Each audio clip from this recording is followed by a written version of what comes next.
৩২,০০০ প্রাথমিক শিক্ষক, মাসের পর মাস দুশ্চিন্তা, টেনশন, চাকরি থাকবে তো? আজ অবশেষে সেই অপেক্ষার শেষ। বড় রায় দিল কলকাতা হাইকোর্ট। প্রাক্তন বিচারপতি অভিজিৎ গঙ্গোপাধ্যায়ের চাকরি বাতিলের নির্দেশ পুরোপুরি খারিজ। কি বলেছে ডিভিশন বেঞ্চ? কেন বজায় রইল চাকরি? এসবই জানবেন এই ভিডিওতে। অবশেষে দীর্ঘ উৎকণ্ঠার অবসান। রাজ্যের প্রাথমিক শিক্ষা মহলে স্বস্তির নিঃশ্বাস ফেলে বড় রায় ঘোষণা করল কলকাতা হাইকোর্ট। চাকরি হারানো বা চাকরি থাকার দোলাচলে বিগত কয়েক মাস ধরে যে মানসিক চাপের মধ্য দিয়ে ৩২,০০০ প্রাথমিক শিক্ষক যাচ্ছিলেন, বুধবার দুপুরে তার পরিসমাপ্তি ঘটল। কলকাতা হাইকোর্টের ডিভিশন বেঞ্চ স্পষ্ট জানিয়ে দিল, ওই ৩২,০০০ প্রাথমিক শিক্ষকের চাকরি বাতিল হচ্ছে না। প্রাক্তন বিচারপতি অভিজিৎ গঙ্গোপাধ্যায়ের দেওয়া চাকরি বাতিলের নির্দেশ এদিন খারিজ করে দিয়েছে উচ্চ আদালত। বুধবার দুপুরে হাইকোর্টের বিচারপতি তপব্রত চক্রবর্তী এবং বিচারপতি ঋতব্রত কুমার মিত্রের ডিভিশন বেঞ্চ এই ঐতিহাসিক রায়দান করে।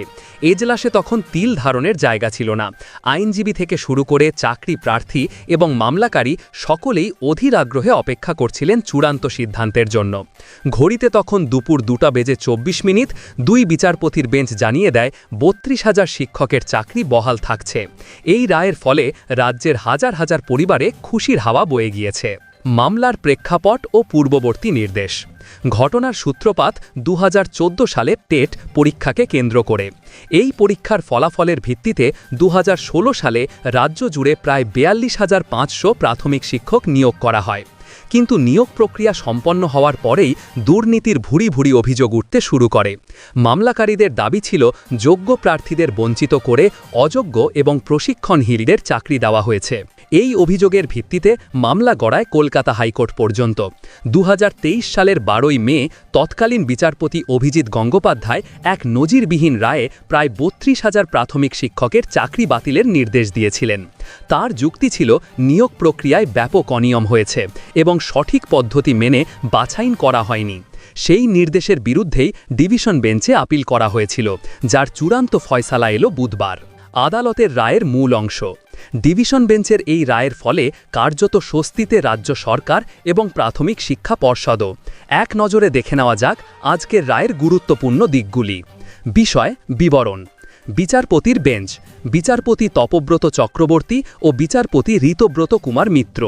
মূল রায়: ৩২,০০০ শিক্ষকের চাকরি বাতিলের নির্দেশ খারিজ।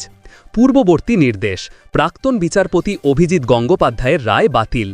নিয়োগ সাল: 2016 সালের নিয়োগ প্রক্রিয়া। অভিযোগকারীদের যুক্তি ও বিতর্ক। প্রিয়াঙ্কা নস্কর সহ প্রায় 140 জন চাকরি প্রার্থী এই নিয়োগ প্রক্রিয়ার স্বচ্ছতা নিয়ে প্রশ্ন তুলে মামলা দায়ের করেছিলেন। তাদের অভিযোগ ছিল অত্যন্ত গুরুত্বপূর্ণ। মামলাকারীদের পক্ষের আইনজীবীরা আদালতে জানিয়েছিলেন যে তারা 2014 সালে টেট উত্তীর্ণ এবং 2016 নিয়োগ প্রক্রিয়ায় অংশ নিয়ে ইন্টারভিউ দিয়েছিলেন, কিন্তু তাদের চাকরি দেওয়া হয়নি। মূল অভিযোগগুলি ছিল নিম্নরূপ: অ্যাপটিটিউড টেস্টের অভাব। অভিযোগ ছিল, নিয়োগের সময় নিয়ম মেনে কোনো অ্যাপটিটিউড টেস্ট নেওয়া হয়নি, এমনকি এর জন্য কোনো নির্দিষ্ট গাইডলাইনও ছিল না। প্রশিক্ষণহীনদের অগ্রাধিকার। এনসিটিএর নিয়ম অনুযায়ী প্রশিক্ষণপ্রাপ্তদের অগ্রাধিকার দেওয়ার কথা থাকলেও প্যানেলে দেখা গিয়েছিল বহু প্রার্থী প্রশিক্ষণহীন। সংরক্ষণ বিধির লঙ্ঘন। নিয়োগ প্রক্রিয়ায় এসসি, এসটি এবং ওবিসি প্রার্থীদের সংরক্ষণের নিয়ম ঠিকঠাক মানা হয়নি বলে অভিযোগ ওঠে। প্যানেল বিভ্রান্ত। মামলাকারীদের দাবি, প্যানেলের নম্বর বিভাজন পরিষ্কার ছিল না। পর্ষদ আদালতে যে তথ্য পেশ করেছিল তাতেও অসঙ্গতি ছিল বলে অভিযোগ করা হয়। আইনি লড়াইয়ের ইতিবৃত্ত। শুনানি চলাকালীন আদালত প্রাথমিক শিক্ষা পর্ষদের কাছে 2016 প্যানেলের বিস্তারিত তথ্য তলব করেছিল।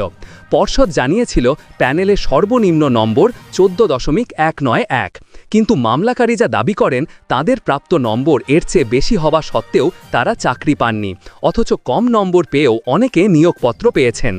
এই জটিলতার মাঝেই সিঙ্গল বেঞ্চ চাকরি বাতিলের নির্দেশ দিয়েছিল।